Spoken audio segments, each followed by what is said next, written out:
సమస్త మహిమ ఘనత ప్రభావములు మీకు చెల్లిస్తూ యేసు నామములో ప్రార్థిస్తున్నాము తండ్రి.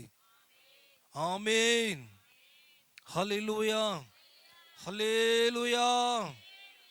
అందరు కూర్చోండి.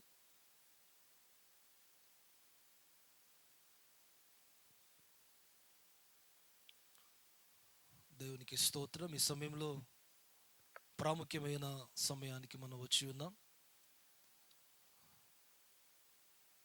దాదాపు 2023 సంవత్సరాల క్రితం యేసుక్రీస్తు ఈ భూమి మీద జన్మించినటువంటి శుభ సందర్భాన్ని జ్ఞాపకం చేసుకుంటూ, ఈ యొక్క చిన్న బోనాలలో మాత్రమే కాదు కానీ ప్రపంచవ్యాప్తముగా ఈ యొక్క సంబరాలు చేసుకుంటున్నటువంటి దినాలు ఇవి. డిసెంబర్ మాసం 1వ తారీఖు నుండే ప్రపంచవ్యాప్తముగా క్రిస్మస్ సంబరాలు ప్రారంభించబడ్డాయి. అందులో భాగంగా మనం కూడా మన ప్రాంతంలో మరి యేసుక్రీస్తు పుట్టినటువంటి జన్మదినాన్ని జ్ఞాపకం చేసుకుంటూ ఈ యొక్క వేడుకలను జరుపుకుంటూ ఉన్నాం. అందుకు దేవునికి మహిమ కలుగునుగాక. హల్లెలూయా. ఈ సమయంలో క్రిస్మస్ సందేశాన్ని మనం విందాం. దైవజనులు షాలింగ్ గాస్పల్ మినిస్ట్రీస్ వ్యవస్థాపక అధ్యక్షులు పాస్టర్ ఐజయ్ గారు మన మధ్యలో ఉన్నారు. ఈ సమయంలో వారు క్రిస్మస్ సందేశాన్ని మనకు అందిస్తారు. ఈ సమయాన్ని దైవజనులకు అప్పగిస్తూ ఉన్నాను.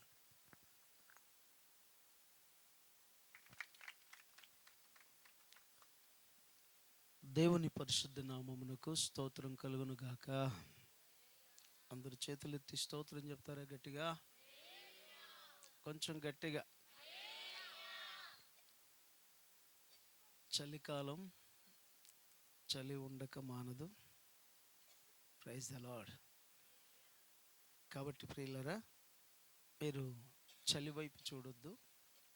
ఈ రాత్రి యేసు వైపు చూడాలని మనవి చేస్తున్నాను. ఆమేన్. ఈ శ్రేష్టమైన సమయాన్ని దేవుడు మనకిచ్చినందుకై ముందుగా దేవాతి దేవుడు, ప్రభులకు ప్రభు అయిన యేసు క్రీస్తుకు సమస్త మహిమ ఘనత ప్రభావములు చెల్లునుగాక. కూడి వచ్చిన మీ అందరికీ, దైవ సేవకులకి, ప్రతి ఒక్కరు కూడా ప్రభు అయిన యేసు క్రీస్తు నామములో శుభములు, వందనాలు తెలియజేస్తూ ఉన్నాం. మంచిది ప్రియులారా, ఈ సమయమందు మరి ఈ చిన్న బోనాల గ్రామంలో ఇప్పుడు ఇది కూడా పట్టణంలో ఒక భాగమైంది. ముందు కాలంలో ఇది ఒక గ్రామ పంచాయతీ. ఇప్పుడు మున్సిపాల్లో ఒక వార్డుగా మార్చబడింది. అప్పుడు మన గ్రామానికి సర్పంచ్ గారు ఉండేది. ఇప్పుడు కౌన్సిలర్ గారు ఉంటారు. అంతే కదా? ఇప్పుడు సర్పంచ్ అని పిలుస్తారా, కౌన్సిలర్ గారు అని పిలుస్తారా? అప్పుడు గ్రామ సర్పంచ్ అని పిలిచేవాళ్ళం. ఇప్పుడు వార్డు కౌన్సిలర్ అని పిలుస్తూ ఉంటాం. అంటే గ్రామం పోయి పట్టణంలో చేర్చబడింది. సర్పంచ్ అనే పేరు పోయి కౌన్సిలర్ అని పిలిచే సమయం వచ్చింది. ఇది గవర్నమెంట్ ఆర్డర్. దీన్ని ఎవరు కాదని చెప్పడానికి వీలు లేదు. మేము ఎన్నో సంవత్సరాల నుండి గ్రామ పంచాయతీగా ఉన్నాం. మాకంటూ గ్రామానికి ఒక సర్పంచ్ గారు ఉంటారు. మీరు ఎట్లా మున్సిపాలిటీలో పెడతారు, ఎట్లా కౌన్సిలర్గా మారుస్తారు అంటే ఇక అది జరిగే పని కాదు. ఎందుకంటే అది మార్పు చెందింది. స్తోత్రం కలుగును గాక. కాబట్టి ఈ సిరిసిల్ల మున్సిపాలిటీ, ఈ పట్టణంలో భాగమైన ఈ చిన్న బోనాల వార్డ్ కౌన్సిలర్, గౌరవ కౌన్సిలర్ గారికి, అలాగనే ఈ గ్రామంలో ఉన్న పుర ప్రముఖులు, పెద్దలు, యవనస్తులు, మరి ఈ గ్రామానికి పెద్దవారిగా ఉన్న ప్రతి ఒక్కరికి కూడా ఈ క్రిస్మస్ శుభవేళ మీ అందరికీ శుభములు, మరి దేవుని యొక్క ఆశీస్సులు తెలియచేస్తూ ఉన్నాం. ఎందుకంటే బైబిల్ చాలా స్పష్టంగా చెప్తుంది, మీరు రాజుల కొరకును, అధికారుల కొరకును, నాయకుల కొరకును ప్రార్థన చేయాలి అని.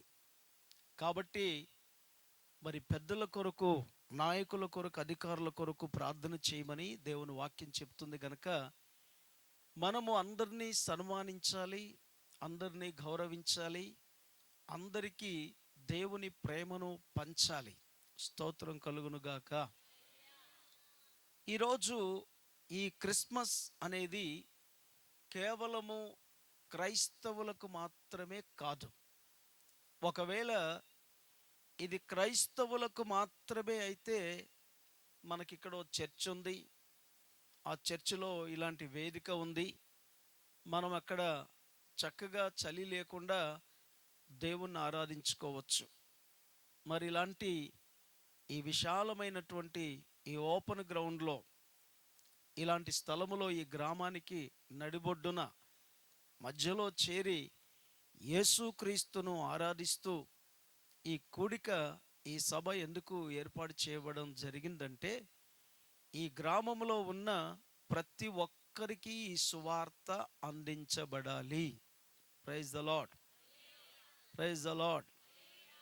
యేసుక్రీస్తు ప్రభువు కొందరికి మాత్రమే దేవుడు కాదు. యేసుక్రీస్తు ప్రభువు ఒక కులానికి దేవుడు కాదు. యేసుక్రీస్తు ప్రభువు ఒక మతానికి దేవుడు కాదు. యేసుక్రీస్తు ప్రభువు ఒక దేశానికి దేవుడు కాదు. యేసుక్రీస్తు ప్రపంచమంతటికి ఆయన దేవుడు. Praise the Lord. ఇంకా చెప్పాలి అంటే ప్రపంచంలో ఉన్న మానవులందరినీ రక్షించుట కొరకు ఈ భూమి మీదకి దిగి వచ్చిన రక్షకుడు ఆయన. అందుకే ప్రపంచంలో 240 దేశాల కంటే ఎక్కువగా ఉన్న ఇప్పటికీ ఆ 240 దేశాల్లో కూడా యేసుక్రీస్తును గూర్చిన సువార్త ప్రకటించబడుతుంది. ప్రపంచంలో ఎన్ని భాషలున్నాయో అన్ని భాషలలో ఈ బైబిల్ గ్రంథము తర్జుమ చేయబడి, అనువాదించబడి, కొండల్లో ఉన్నవారిని, లోయల్లో ఉన్నవారిని, బాగా చదువుకున్న వారిని, ఏమి చదువులేని వారిని కూడా దేవుడు దర్శిస్తూ ఈ గ్రంథాన్ని చదివేటట్లు చేసి రేపు చనిపోయిన తర్వాత నిత్య జీవములో, పరలోక రాజ్యములో, స్వర్గములో చేరడానికి సిద్ధం చేస్తుంది ఈ పరిశుద్ధ గ్రంథం. అందుకే యేసుక్రీస్తు ప్రభువు అందరికీ సంబంధించిన వాడు కానీ కొందరికి సంబంధించిన వాడు కాదు. ఇంకా చెప్పాలి అంటే యేసుక్రీస్తు నమ్మిన వారిలో అన్ని మతముల వారు ఉంటారు, అన్ని కులముల వారు ఉంటారు, అన్ని జాతుల వారు ఉంటారు, అన్ని భాషలు మాట్లాడే వాళ్ళు ఉంటారు.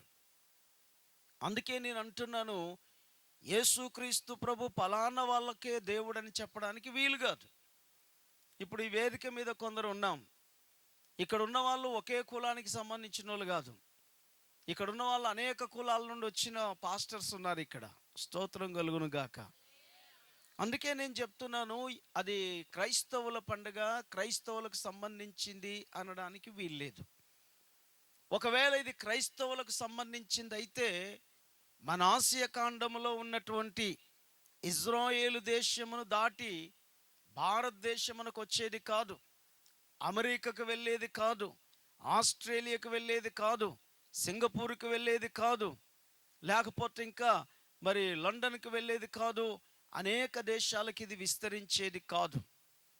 కాబట్టి ప్రియులారా, క్రైస్తవ్యం అనేది, క్రీస్తు సువార్త అనేది ప్రతి ఒక్కరి కోసము ప్రకటించబడాలనేది దేవుని యొక్క దృక్పథం, ఆయన చిత్తం. భూమి ఒకటే, ఆకాశం ఒకటే, సూర్యుడు ఒకడే, మనము పీల్చుకునే గాలి ఒకటే. ప్రపంచంలో ఎన్ని భాషలున్నా, ఎన్ని దేశాలున్నా, ఎన్ని మతాలున్నా, మానవ జాతి అంతా ఒకటే. మానవులను ఎవరిని గిల్లినా గిచ్చినా వచ్చేది ఎర్రని రక్తమే. ఆమేన్. స్తోత్రం కలుగును గాక. అమెరికా వాళ్ళకి తెల్ల రక్తం, ఆఫ్రికా వాళ్ళకి నల్ల రక్తం, ఆస్ట్రేలియా వారికి పచ్చ రక్తం ఉంటుందా? ఉండదు. కులానికో రక్తం, మతానికో రక్తం, మనిషికో రక్తం ఉండదు. కాబట్టి అందరిని సృష్టించిన సృష్టికర్త ఒక్కడే. మరి ఒక్క దేవుడై ఉన్నటువంటి ఆ దేవుడు, ఆ ప్రభు అయిన రక్షకుడైన దేవుని దృష్టికి ఈ భూమి మీద ఎవరైనా మంచి వాళ్ళు ఉన్నారేమో, నీతిమంతులు ఉన్నారేమో, పరిశుద్ధులు ఉన్నారేమో, మేలు చేసే వాళ్ళు ఉన్నారేమో, సాటి అయిన మనిషికి ఏదైనా సహాయం చేసే వాళ్ళు ఉన్నారేమో అని ఆకాశము నుండి దేవుడు చూస్తే ఒక్కడూ కనిపించలేదట. నీతిమంతుడు లేడు, ఒక్కడును లేడు. అందరూ దారి తొలగి బొత్తిగా చెడిపోయి ఉన్నారు. ప్రియులరా, మేలు చేయవాడు కనిపించలేదు. కాబట్టి అనేక మంది తమ తమ ఇష్టమైన మార్గములను ఏర్పాటు చేసుకొని మరి ఇష్టమైన పద్ధతిలో ఈరోజు మనుషులు జీవిస్తూ ఉన్నారు. మన భారతదేశంలో మనం చూచినట్లయితే సృష్టికర్త అయిన దేవునితో పాటు సృష్టిని ఎంతో గౌరవిస్తూ ఆరాధిస్తూ పూజిస్తున్న దేశం మనది. మన దేశంలో మరి సృష్టిని ఎంతో గౌరవిస్తూ ఉంటారు. చెట్లను గౌరవిస్తూ ఉంటారు, పశువులను గౌరవిస్తూ ఉంటారు, మనుషులను గౌరవిస్తూ ఉంటారు, సూర్యుని గౌరవిస్తూ ఉంటారు, చంద్రుని గౌరవిస్తూ ఉంటారు, నక్షత్రములను గౌరవిస్తూ ఉంటారు. ప్రతిదాని కూడా గౌరవిస్తూ ఆరాధిస్తూ ఓ దండం పెట్టుకునే సంస్కృతి మన భారతదేశం. అయితే ప్రియులరా, సృష్టికర్త అయిన దేవుని చేతిలో సృష్టించబడిన ఈ సృష్టిని ఎంత గౌరవిస్తున్నావో, సృష్టిని కలగజేసినటువంటి సృష్టికర్తను ఆరాధిస్తే నువ్వు ఇంకా ధన్యుడవు, ధన్యురాలవని చెప్పుట కొరకే ఈ మైక్ పట్టుకున్నాను ఇక్కడ. Praise the Lord. Hallelujah, hallelujah. మనకెంతో గౌరవం ఉంది సృష్టి మీద. అదే సమయంలో సృష్టికర్త మీద అంతకంటే ఎక్కువ గౌరవం రావాలి మనకి. ఎందుకంటే ప్రియులరా, అన్నాన్ని బట్టి మనం సంతోషించడం కాదు, అన్నం పెట్టిన తల్లిని గౌరవించాలి. డ్రెస్ వేసుకొని సంతోషపడడం కాదు, డ్రెస్ కొనిచ్చిన తండ్రిని బట్టి సంతోషించాలి. అవునా కాదా? నీ డ్రెస్ ఎలా వచ్చిందంటే నీ తండ్రి కష్టపడి సంపాదించి కొనిస్తే వచ్చింది. నీ చేతికి ఒక ముద్ద అన్నం ఎలా వచ్చిందంటే తల్లి కష్టపడి పొయ్యి దగ్గర కూర్చొని వండితే వచ్చింది. కాబట్టి అన్నాన్ని బట్టి సంతోషించడం కాదు, వండి పెట్టిన తల్లిని నువ్వు గనపరచాలి. బట్టలు ఇచ్చిన ఆ బట్టలు వేసుకొని సంతోషపడడం కాదు, ఆ బట్టలు కొనిచ్చిన తండ్రిని నువ్వు గౌరవించాలి. అందుకే సృష్టిని గౌరవించడం కాదు, సృష్టికర్తను అంతకంటే ఎక్కువగా మనం గౌరవించాలి. Praise the Lord. ఈ సృష్టి అంతా ఎవరి కోసం అంటే మానవులమైన మనందరి కొరకు దేవుడు సృష్టించాడు. మంచి మాట చెప్పాలనుకుంటున్నాను ఈ రాత్రి. దేవుడు నేలమట్టితో నరుణ్ణి సృజించి నరుని యొక్క నాసికరాంధ్రములలో జీవవాయువు ఊదగా నరుడు జీవాత్మ ఆయనని బైబిల్ చెప్తుంది. అది సత్యం. ఎందుకంటే మనము మట్టి నుండి పుట్టించబడ్డాం. మన శరీరం మట్టి నుండి వచ్చింది, తిరిగి మట్టిలోనే కలుస్తుంది. ధనవంతుని శరీరమైనా, దరిద్రుని శరీరమైనా, బాగా చదువుకున్న వారి శరీరమైనా, ఏమి చదువులేని వారి శరీరమైనా చచ్చిన తర్వాత మళ్ళీ వెళ్ళాల్సింది భూమిలోకే. రే, ఎందుకురా ఇంత కోపం, ఎందుకురా ఇంత ఆవేశం, చస్తే ఏడుందో 3 మూల జాగ నీకు అని అంటారు కొంతమంది. ఎకరాలు 100 ఎకరాలున్నా, 1000 ఎకరాలున్నా, కిలోల కొద్ది బంగారం ఉన్నా, వెండి ఉన్నా, కోట్లు ఖర్చు పెట్టి కట్టిన భవనాలున్నా, చనిపోయిన తర్వాత నీ శరీరానికి దక్కేది 3 ముళ్ళ స్థలమే. అది మర్చిపోవద్దు. నీ ఊపిరెంత, నీ బలం ఎంత, నీకున్న గొప్పతనం ఎంత అంటే ఏమీ లేదు ప్రియులరా. మీకు మంచి మాట చెప్తున్నాను. నేల మట్టితో నరుణ్ణి సృజించి నరుని యొక్క నాసికరాంధ్రములలో జీవవాయు ఊదగా నరుడు జీవాత్మ అయ్యాడు. అందుకే గమనించండి ప్రియులరా, మనం కళ్ళు మూసుకుంటే బ్రతుకుతాం, చెవులు మూసుకుంటే బ్రతుకుతాం, నోరు మూసుకుంటే బ్రతుకుతాం. కానీ ముక్కు మూసుకుంటే చస్తావు. జాగ్రత్త. మీరు నోరు మూసుకొని ఎంతసేపు అయినా ఉండొచ్చు, కళ్ళు మూసుకొని ఎంతసేపు అయినా ఉండొచ్చు, చెవులు మూసుకొని ఎంతసేపు అయినా ఉండొచ్చు, కానీ ముక్కు మూసుకొని ఉండండి చూద్దాం. ప్రాణం పోతుంది, శవాన్ని తీసుకెళ్ళి పాతి పెడతారు. కాబట్టి గమనించండి, నరుడి యొక్క ముక్కులో నుండి జీవవాయువు ఊదగా నరుడు జీవాత్మ అయ్యాడు. ఈ మనిషి మట్టి నుండి వచ్చాడు, మట్టిలోకే వెళ్ళిపోతాడు. అందుకే మనం తినే ఆహారం ఎక్కడి నుండి వస్తుంది? మట్టిలో నుండి వస్తాయి. కూరగాయలు మట్టి నుండే వస్తాయి, వడ్లు మట్టి నుండే వస్తాయి. తర్వాత మనం వాడుకునే బట్టలన్నీ కూడా మట్టి నుండే వస్తాయి. మనం పత్తి పండిస్తాం, అమ్ముకుంటాం, సంతోషపడతాం డబ్బులు వచ్చాయని. కానీ ఆ పత్తి మరలా మనకు ఇగో వేసుకునే సెట్, వేసుకునే పాయింట్ అన్నీ మరలా మనకు అవి తయారు చేసి వాళ్ళు పంపిస్తారు. ఇలా మన జీవితం అంతా రొటీన్ అయిపోతూ ఉంది, ఇలాగ కాలం గడిచిపోతూ ఉంది. అయితే గమనించండి ప్రియులరా, బైబిల్ చెప్తున్న సత్యం ఏంటంటే, మానవుడు ఒక్క దేవుని నుండి ఆయన పోలికలో ఆయన స్వరూపములో సృష్టించబడ్డాడు. దేవుని ప్రణాళిక, దేవుని యొక్క ఉద్దేశం ఏంటంటే, ఒక మనుషుణ్ణి సృష్టించి అతనికి సాటి అయిన సహాయము కొరకు ఒక స్త్రీని సృష్టించి వారిద్దరిని కూడా ఆశీర్వదించి, మీరు సంతానము కని ఈ భూమిని నింపండి, ఈ భూమి అంత విస్తరించండి అన్నాడు దేవుడు. ఎంత విశాలమైన భూమి ఈ ప్రపంచంలో కలగజేశాడో, ఆ భూమి అందంతటా మనుషులు నింపబడాలని దేవుడు కోరుకున్నాడు. అదే సమయంలో ఈ సువార్త కూడా భూమి మీద ఉన్న ప్రతి ఒక్కరికి వెళ్ళాలి, ప్రతి ఒక్కరికి ప్రకటించబడాలనేది దేవుని యొక్క సంకల్పము, ఆయన యొక్క ఉద్దేశం.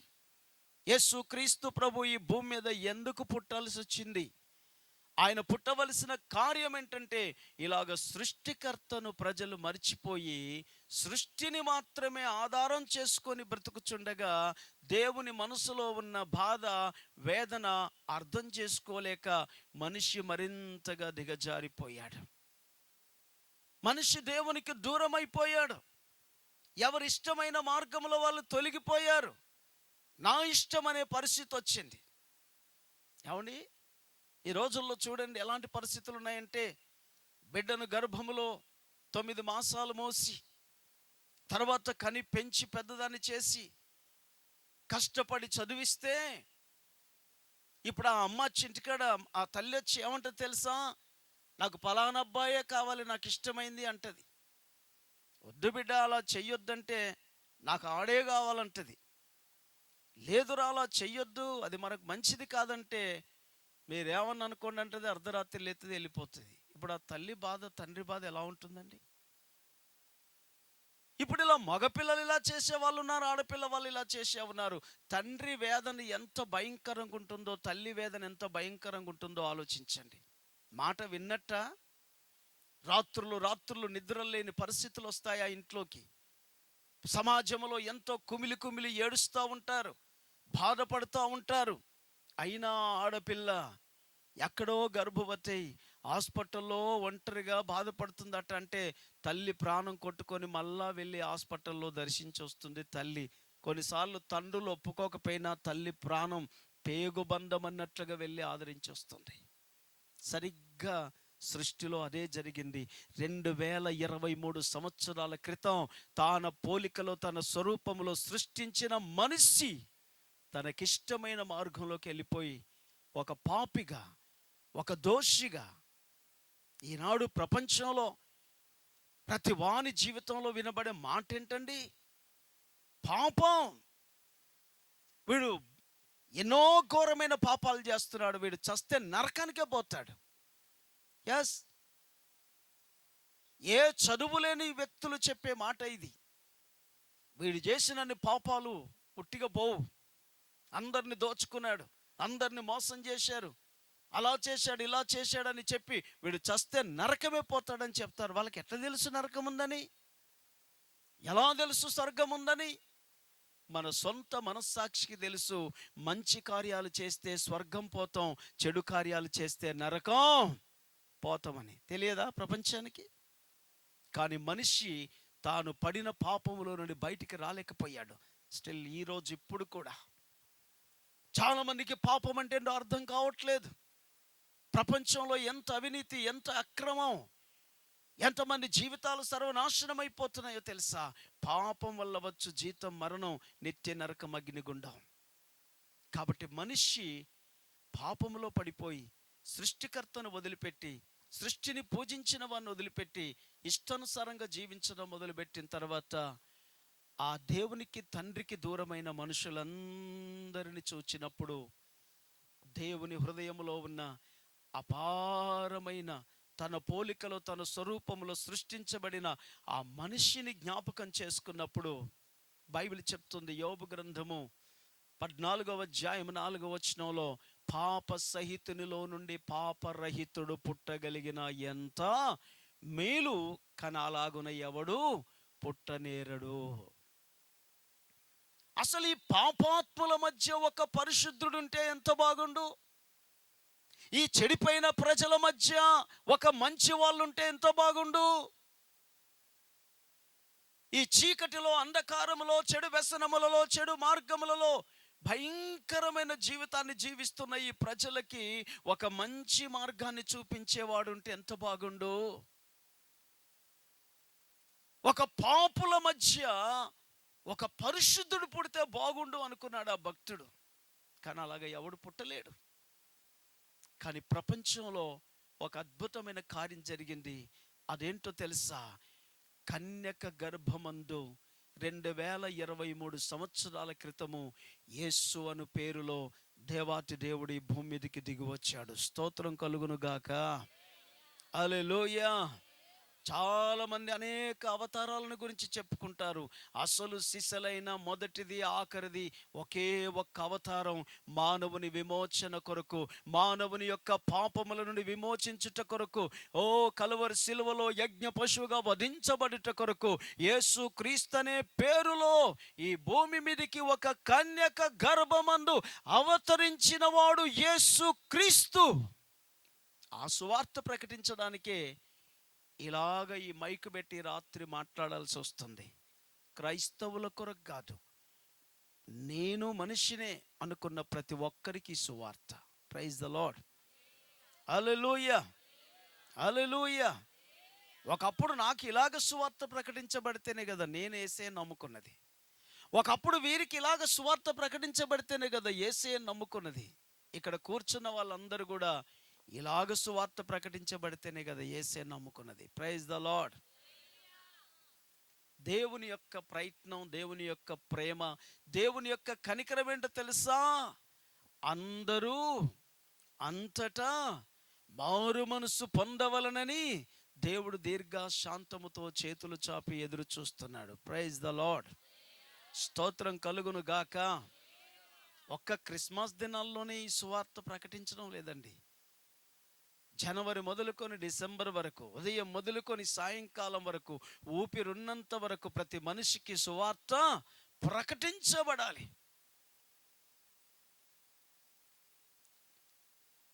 ఒకసారి మీరు మత్తయి సువార్త 2వ అధ్యాయము 1వ వచనం నుండి 5వ వచనం వరకు చదువుతారా? మత్తయి సువార్త 2వ అధ్యాయము 1వ వచనం నుండి 5వ వచనం వరకు గట్టిగా చదువుతారా?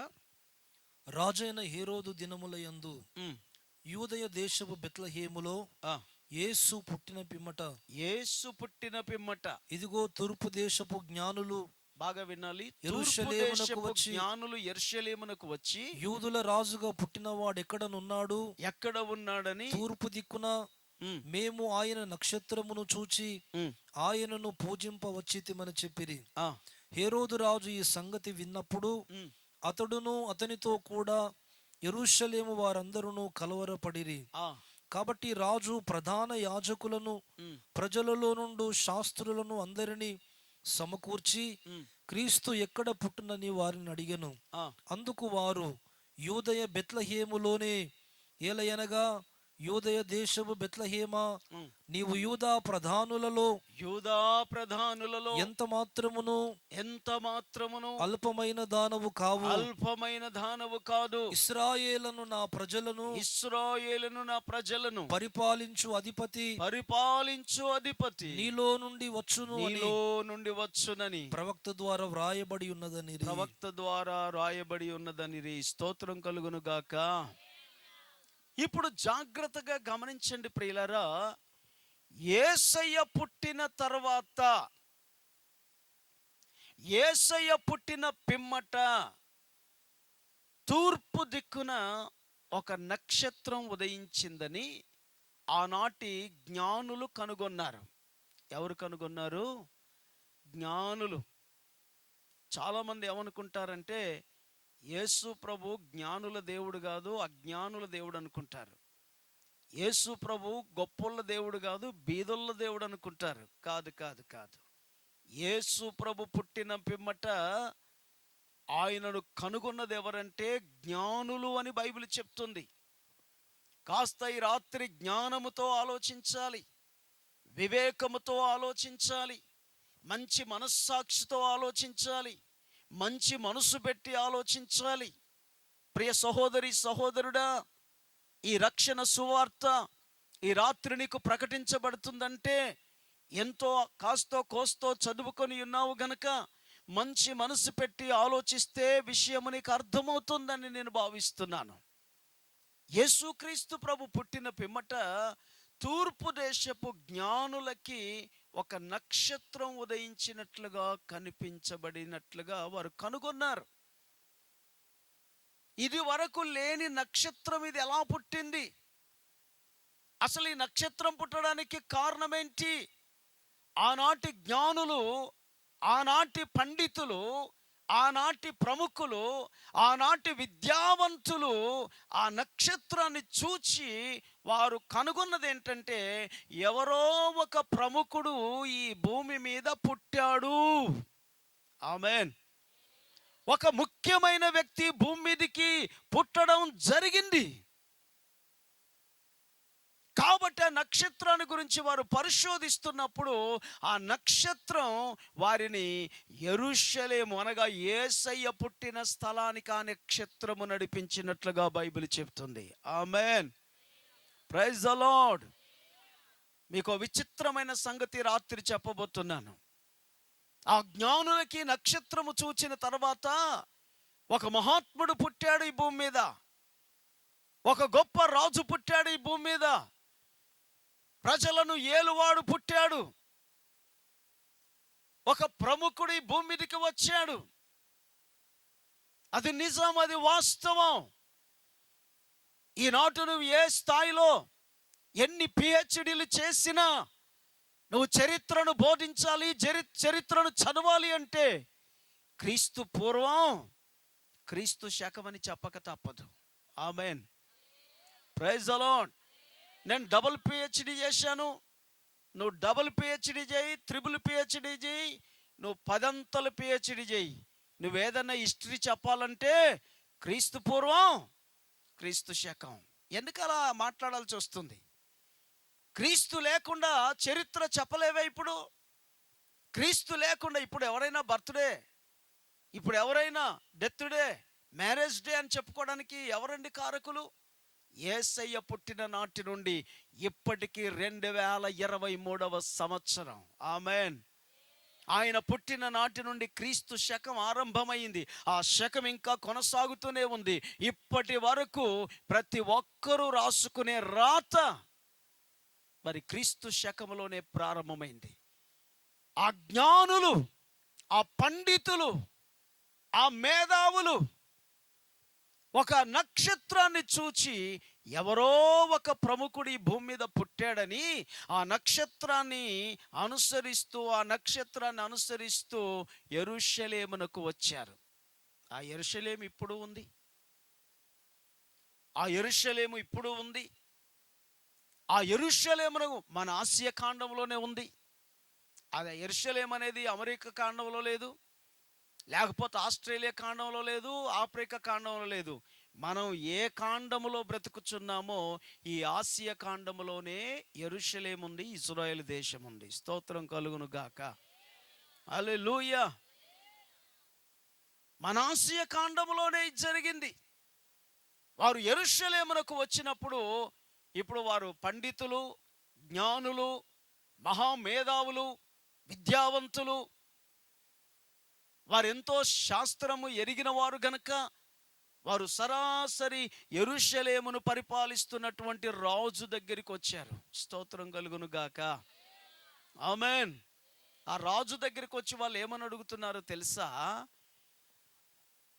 రాజుగా పుట్టినవాడు ఎక్కడున్నాడు, మేము ఆయనను పూజింపవచ్చితిమి. స్తోత్రం కలుగును గాక. ఎవరు పుట్టారని చెప్తున్నారు వాళ్ళు? ప్రజలను ఏలేటువంటి రాజు పుట్టాడు. ఆ రాజును మేము పూజించవచ్చాం, ఆ రాజును మేము ఆరాధించవచ్చాం, ఆ రాజుకే మా పూజను మేము అంకితం చేయడానికి వచ్చాం. ఆ రాజు ఎక్కడున్నాడు? ఈ యెరూషలేములోనే పుట్టాడు. ఏ రోజు రాజా నీకు తెలిసి ఉంటుంది అని అడుగుతున్నారు వాళ్ళు. రాజా? రాజు పుట్టడమా? అవును, నువ్వు రాజువే ప్రస్తుతం, కానీ పరిపాలించే మరొక రాజు పుట్టాడు. ఆయన నక్షత్రాన్ని మేము తూర్పు దిక్కున చూచాము. స్తోత్రం కలుగును గాక. యేసు ప్రభుని ఆ రోజు ఎవరు గుర్తించారు? ఆయన జన్మను ఎవరు గుర్తించారు? ఆ సమయంలో రాజు ఆశ్చర్యపడి, నేనే రాజును, ఇంకొక రాజు పుట్టడమా? అవును, రాజు పుట్టాడు. మేము ఆయన నక్షత్రాన్ని తూర్పు దిక్కున చూశాం. మా తూర్పు దేశంలో ఆ నక్షత్రాన్ని చూచి ఆయనను పూజించడానికి, ఆరాధించడానికి, ఆయనకు మ్రొక్కడానికి వచ్చామయ్యా. అప్పుడు శాస్త్రులను, పండితులను, గ్రంథాలను బోధించే ఆ బోధకులందరినీ పిలిచి, బాబు, గ్రంథాల ప్రకారంగా క్రీస్తు అనటైన ఎక్కడ పుడతాడయ్యా చూడండి ఒకసారి. ఇప్పటికీ రాత్రి నేను చెప్తున్నాను, యేసయ్యను గురించి, క్రీస్తును గురించి గ్రంథాలను పరిశోధించినా నీకు అర్థమవుతుంది, తెలుసుకోవడానికి అవకాశం ఉంది. Praise the Lord. Hallelujah, hallelujah. గుడ్డిగా నమ్మద్దేసేను. ఈరోజు కూడా ప్రపంచంలో ఉన్న ముఖ్యమైన గ్రంథాలను పరిశోధించండి. గ్రంథాలలో మీరు క్రీస్తును చూడవచ్చు. ప్రపంచ గ్రంథాలు చాలా ఉన్నాయి. ఋషులు, మహారుషులు ఎన్నో రోజుల తరబడి ఉపవాసాలుండి, ఆకలి దప్పులు కలిగి, సృష్టికర్త అయిన దేవుడు భూమి మీదకి వస్తాడనే ఆ సత్యం ఎన్నో గ్రంథాలు గ్రంథస్థం చేయబడ్డాయి. వాటన్నిటిని పరిశీలిస్తే నువ్వు రక్షకుని యేసును కనుగొంటావు. Praise the lord. క్రీస్తు ఎక్కడ పుడతాడు?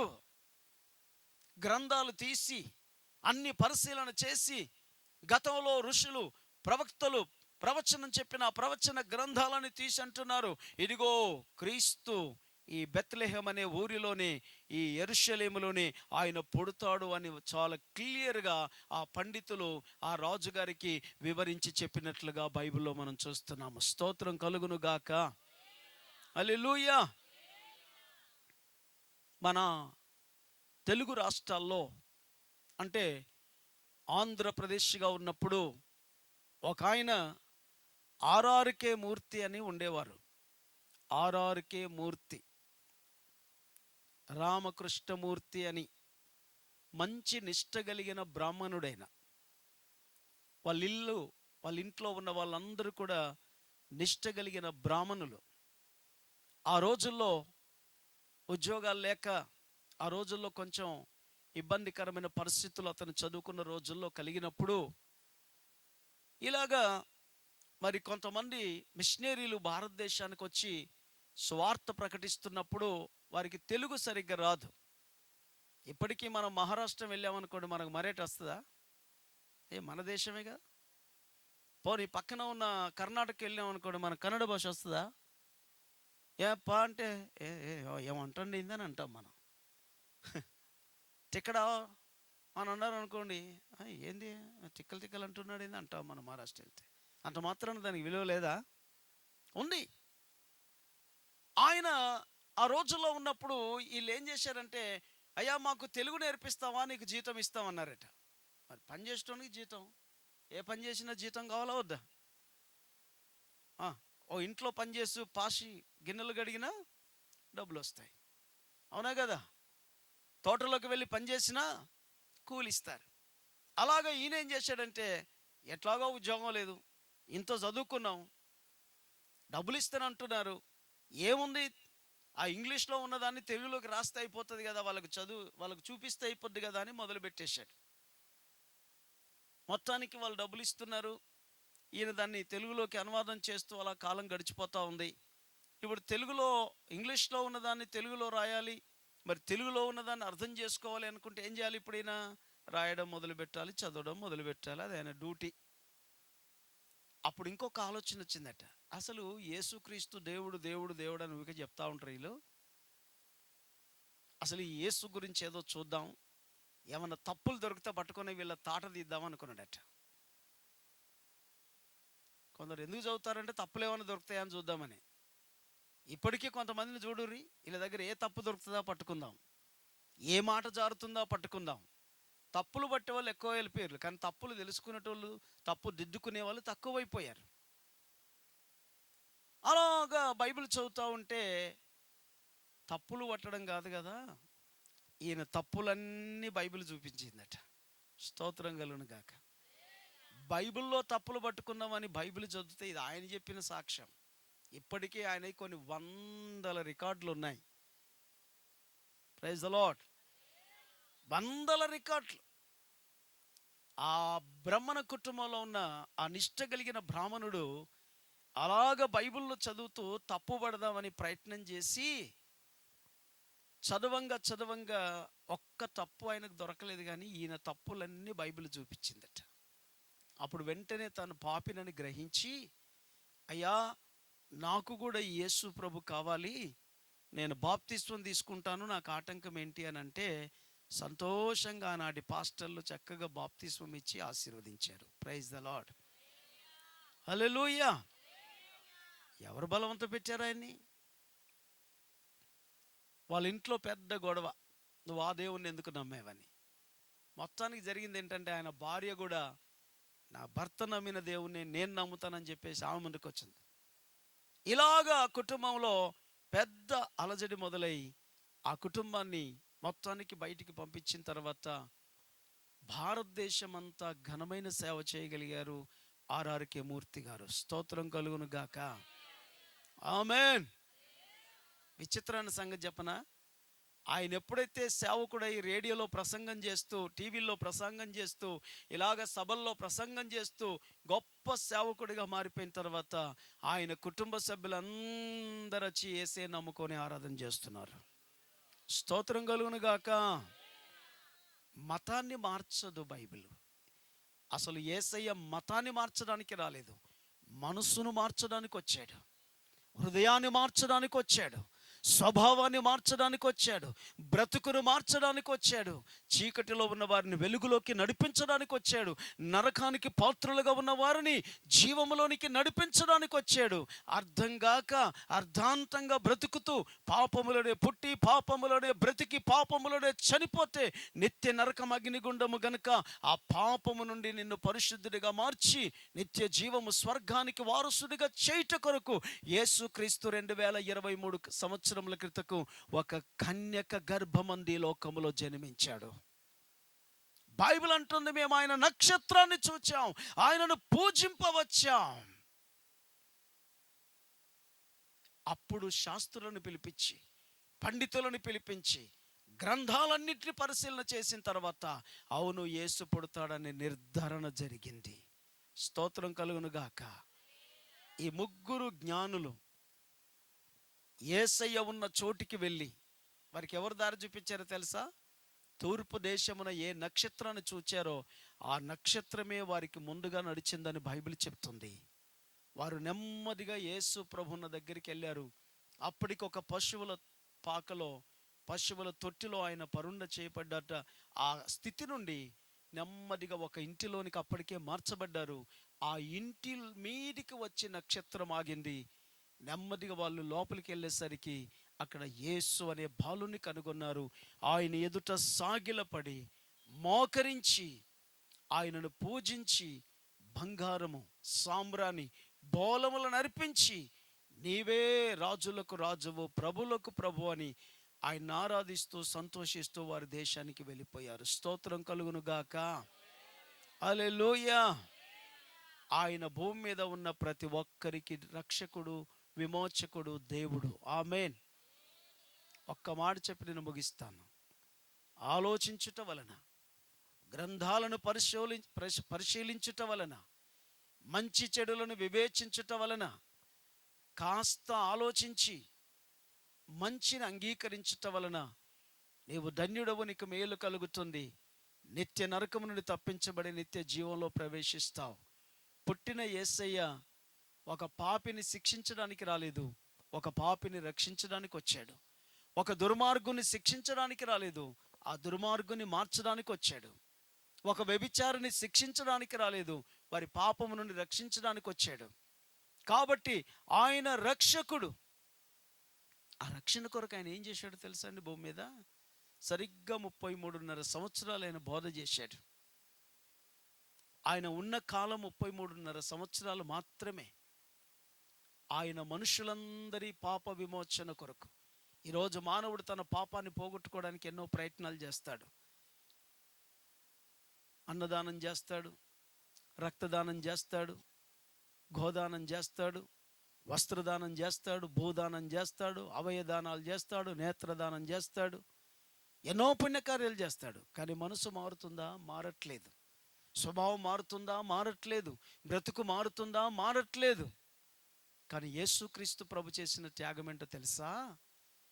కలువరి శిలువలో యజ్ఞ పశువుగా ఆయన తలలో ముళ్ళ కిరీటం పెట్టబడి, ఆయన చేతులలో మేకులు కొట్టబడి, ఆయన కాళ్ళల్లో మేకులు కొట్టబడి, ఆయన పక్కలో బల్లెముతో పొడవబడి, ఆయన వీపంత కొరడాలతో కొట్టబడి, ఆయన నిలువెల్ల గాయపరచబడి, మానవుని యొక్క రక్షణ కొరకు ఈ రాత్రి ఈ మాటలు వింటున్న ప్రతి ఒక్కరి రక్షణ కొరకు ఆయన ఆఖరి రక్తపు బొట్టు వరకు తన రక్తాన్ని మన కొరకు ధారబోశాడు. సర్వ పాప పరిహారో రక్త ప్రోక్షణమౌష్యం తదు రక్తం పరమాత్మేన పుణ్యదాన బలియాగం. మానవుని పాపం పోవాలంటే రక్త ప్రోక్షణ కావాలి. అది పరిశుద్ధునిదై ఉండాలి. అది ఉచితంగా ఇవ్వబడాలి. ఈరోజు నీకు ఒక కోడి ఉచితంగా ఇవ్వరు, కోడి గుడ్డు ఉచితంగా ఇవ్వరు, ఒక మేకను ఒక గువ్వను ఉచితంగా ఇవ్వరు. కానీ యేసుక్రీస్తు ప్రభు మానవులందరి పాపము కొరకు, ఈ మాటలు వింటున్న ప్రతి ఒక్కరి పాపము కొరకు ఆయన సిలువలో మరణించి, ఆయన రక్తము కార్చి, చనిపోయి, సమాధి చేయబడి, మరణపు ముళ్ళును విరిచి, సమాధిని గెలిచి, మరణాన్ని జయించి ఆయన సజీవుడిగా లేచాడు. స్తోత్రం కలుగును గాక. యేసయ్య సమాధి ఈ రోజుకి ఖాళీగా ఉంది. స్తోత్రం కలుగును గాక. అనేక మంది గొప్ప వాళ్ళు ప్రపంచంలో ఉన్నారు. అందరి సమాధులు మోయబడి ఉన్నాయి. సంవత్సరానికి ఒక్కసారి వెళ్ళి పూలతో నింపి బాధపడి వస్తూ ఉంటారు. కానీ యేసయ్య సమాధి ఇప్పటికీ తెరవబడి ఉంది. అనేకులు వెళ్ళి చూచి, దేవా నువ్వు సజీవుడిగా లేచావా అని నవ్వుతో వస్తున్నారు. Praise the Lord. ఈ దేవుడు నీకు శాంతి, సమాధానము, నెమ్మదినిచ్చి, నవ్వు కలగజేసి, ఈ శరీరమును వదిలిపెట్టిన తర్వాత నీ ఆత్మను చేర్చుకొనుట కొరకు ఆయన అంటున్నాడు, నేనే మార్గమును, సత్యమును, జీవమును, నా ద్వారా తప్ప ఎవడునూ స్వర్గానికి రాడు. అదే ఈ రాత్రి మీకు ప్రకటించే శుభవార్త, శుభవార్త. స్తోత్రం కలుగును గాక. 2023 సంవత్సరాల క్రితం యేసయ్య మానవుల రక్షణ కొరకు పుట్టింది నిజం.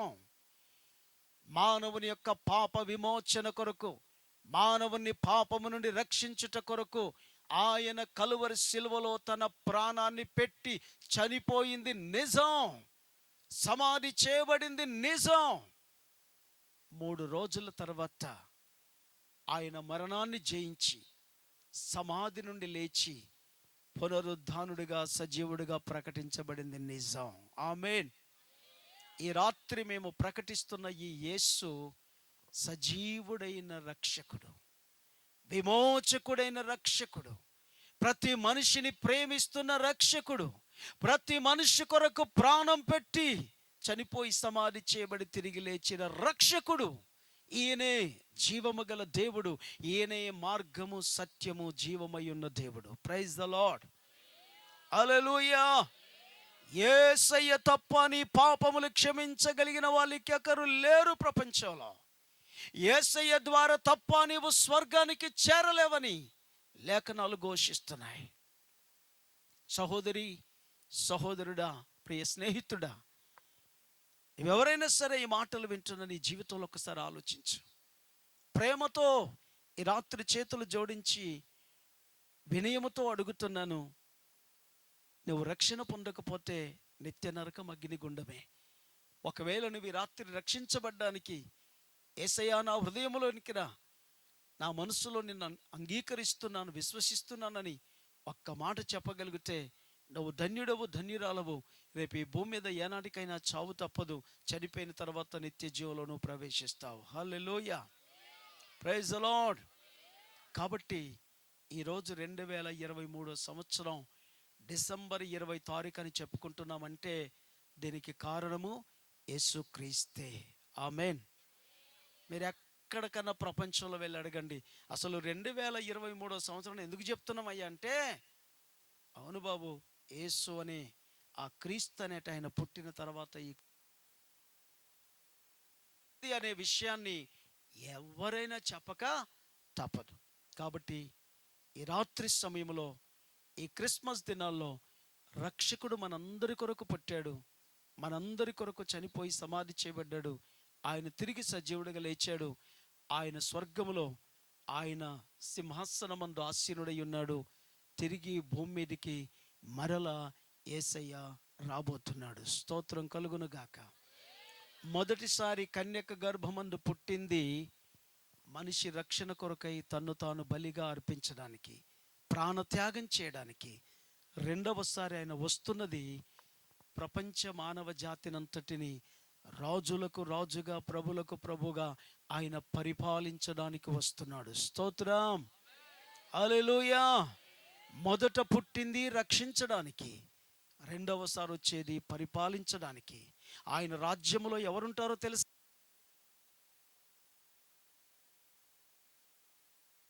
ఆయన రక్తములో కడగబడి ఆయనను హృదయములో చేర్చుకొని ఎవరైతే యేసుక్రీస్తును తమ సొంత రక్షకునిగా ప్రభుగా అంగీకరించి తమ పాపములను శాపములను యేసయ్య రక్తములో కడుక్కొని శుద్ధి చేసుకుంటారో వాళ్ళు మాత్రమే ఆయన రాకడో ఆయన రాజ్యములో ఉంటారని ఈ రాత్రి మీ జ్ఞాపకం చేస్తున్నాం. ఇదే రక్షణ సువార్త, ఇదే అనుకూలమైన సమయం, అద్భుతమైన సమయం. కాబట్టి నీ పాపములో నువ్వు మరణిస్తే నిత్య నరకం, నీ పాపము నుండి విమోచించబడి క్రీస్తును నీ హృదయంలో చేర్చుకుంటే నీకు నిత్య జీవం, పరలోక రాజ్యం. ఈ రాత్రి ఈ మాటలు వింటున్న మీ అందరి జీవితంలో దేవుడు గొప్ప రక్షణ ఇచ్చి తన రాజ్యానికి వారసులుగా చేయునుగాక. ఆమేన్. అందరూ ఒకసారి లేచి నిలబడతారా? Thank you Lord. హల్లెలూయా.